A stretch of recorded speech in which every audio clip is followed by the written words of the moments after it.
The first sign was the sound of children laughing, high-pitched, too many feet hitting my front steps at once.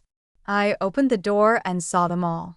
My younger brother Zach, his wife Madison, their 3 kids, and my parents, Carla and Greg, uninvited, smiling like they belonged there. Zach pushed his sunglasses up and looked around the porch like he was doing a home inspection. His oldest, Noah, was already pressing his face against the living room window.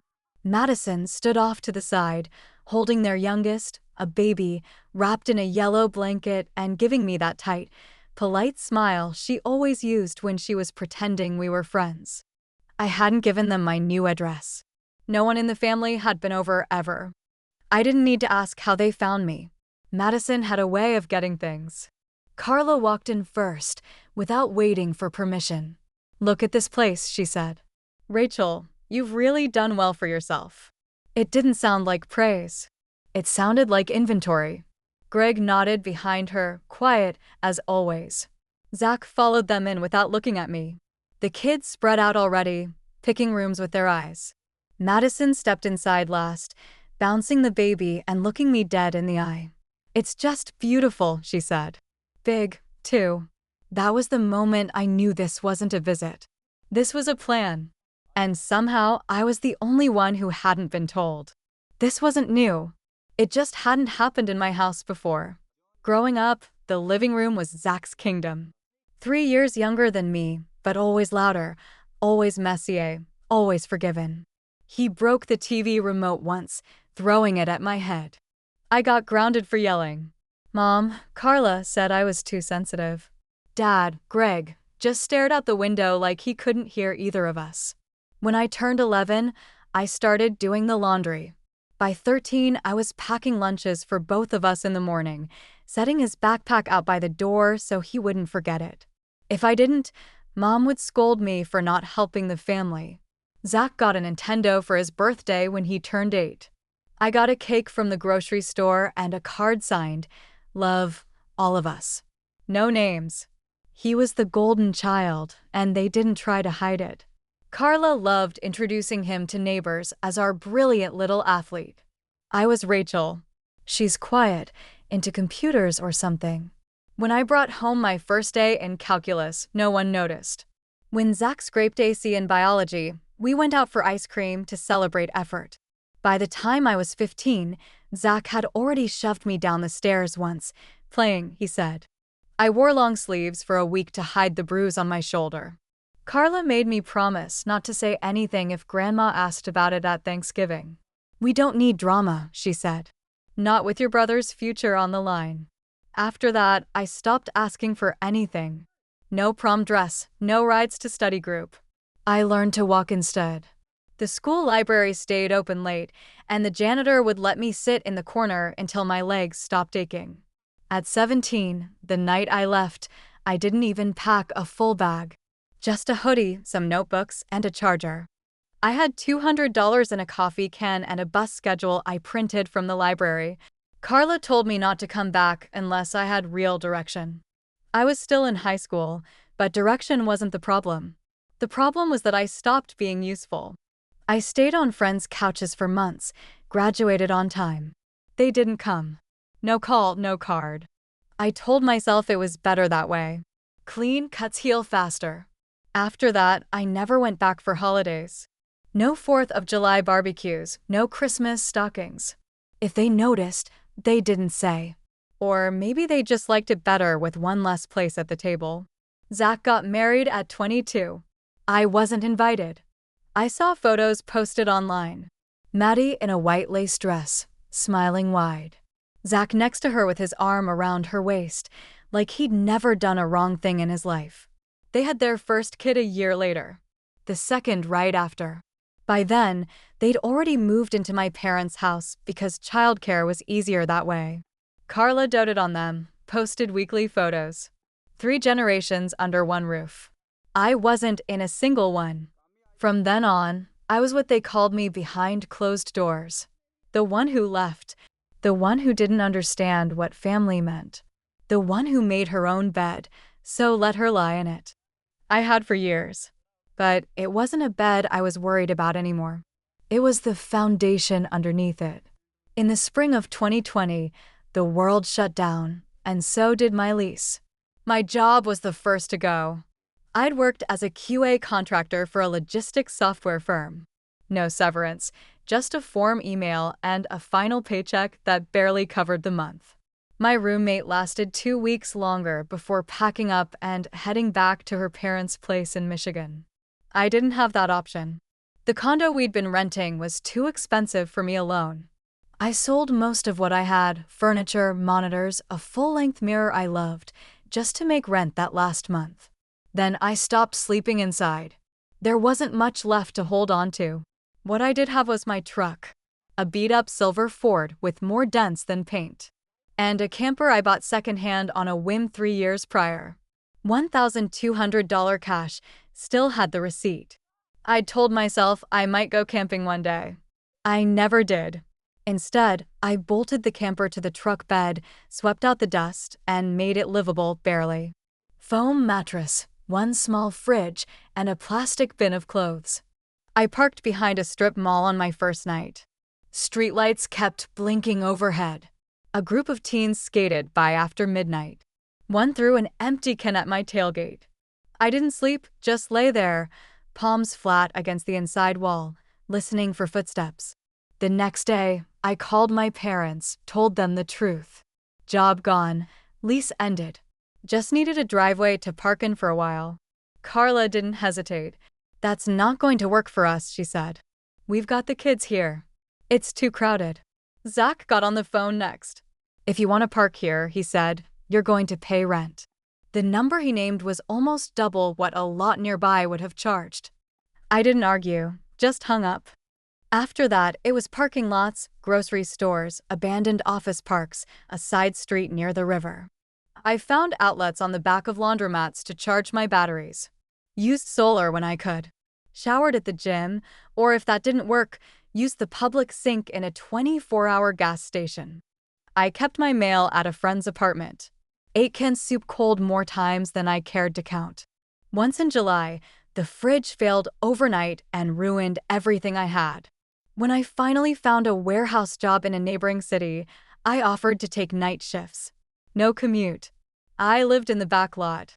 The owner looked the other way. "You show up on time," he said. "That's more than most." He let me use the water tap and a spare outlet by the generator. Even cleared out space so I could unhook the camper and drive the truck during the day. It wasn't comfort, but it was stability. And after the year I'd had, that counted for everything. 2 winters passed like that. I never told my parents where I was, didn't send updates, didn't ask them to care, and they didn't. It was about 3 weeks after I posted a photo of my new house, just the porch steps, my hand holding the keys. No caption, just a single word, home. I didn't give anyone the address. But one evening, just after I'd finished setting up my camper in the backyard, half habit, half insurance, I heard a knock, then another. Then the door opened without waiting for me. They came in like it was a Sunday open house. Carla first, of course, with a Tupperware of something she claimed was for me. Madison next, carrying her baby and surveying the kitchen like she was already planning where to hang photos. Zach followed, pointing at the ceilings, the baseboards. The kids ran past him. Greg lingered by the front door, holding his jacket like he wasn't sure how long they'd stay. "This is beautiful, Rachel," Carla said. "You really did well for someone on her own." I didn't answer. I didn't need to. Madison moved from room to room, commenting on the layout. 3 bedrooms. "That's so generous." Honestly, it's bigger than I expected. Almost more than one person would ever need. Zach was quieter, but his eyes never stopped moving. "Closer to my work than I thought," he said once, like he was talking to himself. I stood in the hallway, back against the wall, watching them move through my space. The rooms weren't big. The floors still creaked. I hadn't hung pictures yet, but it was mine. They didn't ask to see the house. They didn't ask if they could come inside. They just moved like they already belonged. When Zach finally turned to me, his hands were in his pockets and his voice was too casual. "Got a minute?" he asked. The others all stepped outside too quickly. Carla herding the kids, Madison still holding the baby, humming under her breath. Greg looked at me once before turning away. I followed Zach into the kitchen. He leaned against the counter like it was his. "This place," he said, "it's really something. But you know it's too much, right?" He paused, looked at me, then kept going. "I mean, you've got the camper already. You know how to live light, and we've got the baby and another on the way. Plus, this is 15 minutes from my job." I didn't speak. "So, I was thinking Maddie and I, the kids, we could move in here, just until we get on our feet. You could set up the camper in the backyard again, like before. You're used to it." He smiled like it was a done deal, like it made sense to everyone but me. And still, I said nothing. Because deep down, I'd always known they'd come. Just never thought they'd be this bold. 3 days passed in silence after that conversation in the kitchen. They left that night with vague goodbyes and too many lingering glances. I didn't hear from any of them after. Then Friday came. I pulled into my driveway just after 6, takeout in the passenger seat, keys in hand, and saw the moving truck before I saw anything else. It was backed up almost to the porch. Zach's van parked beside it. The front door was wide open. Boxes were stacked in the entryway. Children's toys on the floor. I could hear the television from the street, some cartoon playing at full volume. Zach stepped out with a lamp in his hands. He didn't flinch, just nodded like I was the one who was late. Madison appeared behind him, holding the baby. She grinned. "It's happening," she said sweetly. "We're so glad you're letting us stay." She turned toward the living room before I could speak. I didn't go inside. I walked back to my truck, locked the doors, and called the police. While the phone rang, I cracked the window just enough to breathe. That's when Madison came up to the glass, tapped twice with her fingernail. "You don't have to do this," she said. "Just let it happen. It's better for the kids." Then, quieter, with a tilt of the head, "Your mom said it's okay. And you always listen to her, don't you?" The 911 operator came on. I gave my name, the address, told them my house was being taken without my consent. When the officers arrived, Madison tried to charm them. Zach stayed inside, pretending to be busy assembling a crib. I walked them through what happened, showed my driver's license, the deed, even pointed out the broken front lock, its cord drilled out, and the old brass knob tossed on the porch like trash. The drill they used was still sitting there, plugged into an extension cord. The officers knocked. Zach opened the door, holding a stack of papers. "A lease," he said. "We have a lease." I took it from him. My name was there. My signature, too, except it wasn't mine.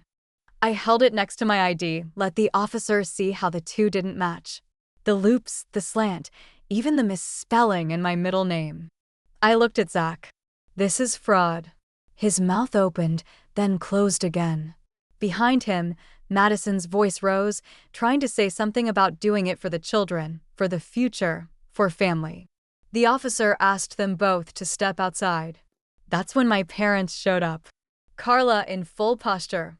Greg just behind her, hands shoved deep in his pockets. She walked straight toward the police and said with perfect clarity, "My daughter agreed to this." I didn't turn to her. I just handed the fake lease to the officer and said loud enough for all of them to hear, "This isn't just a lie. It's a felony. And if one more person walks into this house like they own it, I'll press charges." Madison broke first. She tore the lease in half, then into quarters, then into shreds. Tossed them like confetti onto the porch. The wind carried some into the yard. One of the officers told her to pick them up. Zach said nothing.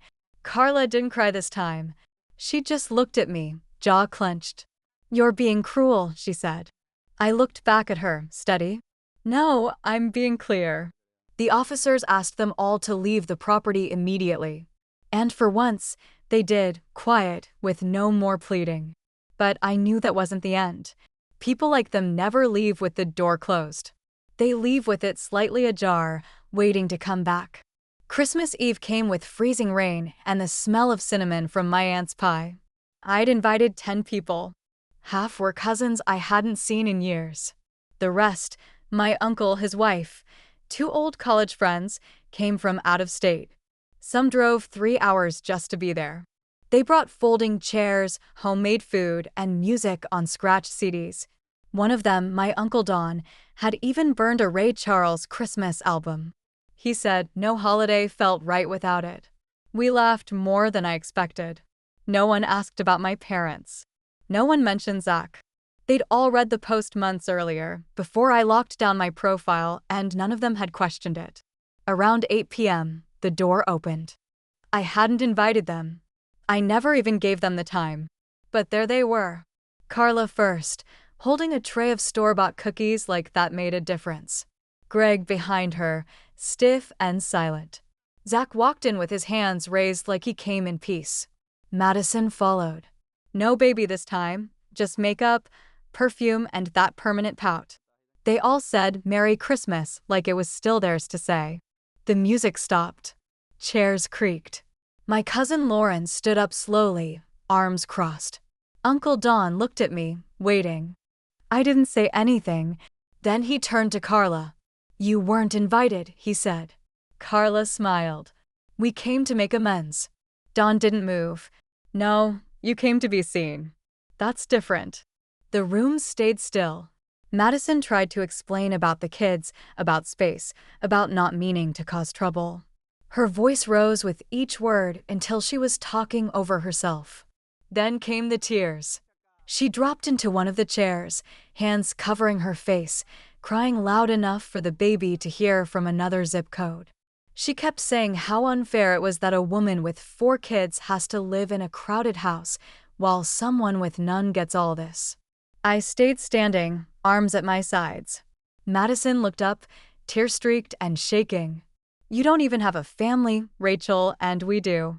Behind her, Zach stared at the carpet. Carla looked ready to defend her, but my aunt beat her to it. You had a family, she said to Carla, sharp. You had 2 children, but you made one disappear. Carla blinked. You erased her, my aunt continued. When she needed you, you laughed, and now that she doesn't, you come bearing cookies. No one replied. Zach shifted his weight, tried to speak, but Don cut him off. You tried to steal her house, he said. That's not a misunderstanding. That's theft. The last voice came from the hallway. My grandmother, small, barely heard all evening, said softly, I saw the lease. I saw the broken lock. And I saw the photos from the years you left her out. She looked at me then. You don't owe them forgiveness. I nodded once. That was it. No screaming, no storming, just silence so thick it swallowed the room. Carla stepped back first. She left the cookies on the counter. Madison wiped her face and followed. Zach didn't look up once. Greg lingered. He opened the door last. Merry Christmas, he said, but it didn't sound like he meant it. We didn't answer. They didn't try to come back inside after that. The door closed. The music resumed, soft, hesitant at first, like the room had to remember how to be warm again. Someone turned Ray Charles back on. The lights flickered as the heater kicked in. No one mentioned what just happened. We passed plates, refolded napkins. My friend Sarah poured wine for the table like we hadn't just watched a family unravel. Later, I stepped outside with a blanket wrapped around my shoulders. The yard was quiet. A few guests had started claiming sleeping bags in the camper, curious to see how I'd lived. One cousin said it reminded him of being a kid again. He meant it kindly. I stayed on the porch for a while, letting the cold hit my face. They had come into my house with smiles, as if they hadn't tried to take it. They left with cookies and pity parties, and not one of them said they were sorry. Maybe they never would. That was the thing about people like them. They didn't believe in consequences, only inconveniences, and being told no was always the worst kind. Inside, someone laughed. I heard the sound of forks on plates, of kids sneaking second helpings of dessert. The kind of normal noise I'd never heard in my parents' house unless Zach was the one being celebrated. I didn't go back in right away. I just stood on the porch, held the blanket tight, and said it quietly out loud to no one. I was there. They just didn't see me. Christmas morning came quiet. The house still smelled like cinnamon and coffee. Someone had already started a second pot. I stepped over folded blankets, empty wine glasses, a half-finished plate of pie. The kind of mess that meant people felt safe here. Outside, frost glazed the truck. The camper sat just beyond the fence line, pale in the winter light. A cousin had slept out there. She'd left the curtain half open, and I could see a folded quilt on the bench seat. Neat, respectful. I walked around the side yard, ran a hand across the aluminum siding, the same camper I'd once cried inside, teeth clenched, whispering that I would never beg again. I didn't. I passed the spot where Zach had parked the moving truck. Grass still dead in the shape of its tires. A single zip tie lay in the dirt, probably from one of the boxes he'd never unpacked. Nothing stolen, nothing broken, just a plan that failed. Before going back in, I paused at the porch. The front light was still on. I hadn't turned it off. They said I didn't have a family. But last night, 10 people stayed in my home, shared food, washed dishes, told old stories. No one cried in the hallway. No one threw anything. No one asked me to leave. I stood at the door, then reached up and flipped the porch light off. No need to leave it on for anyone anymore.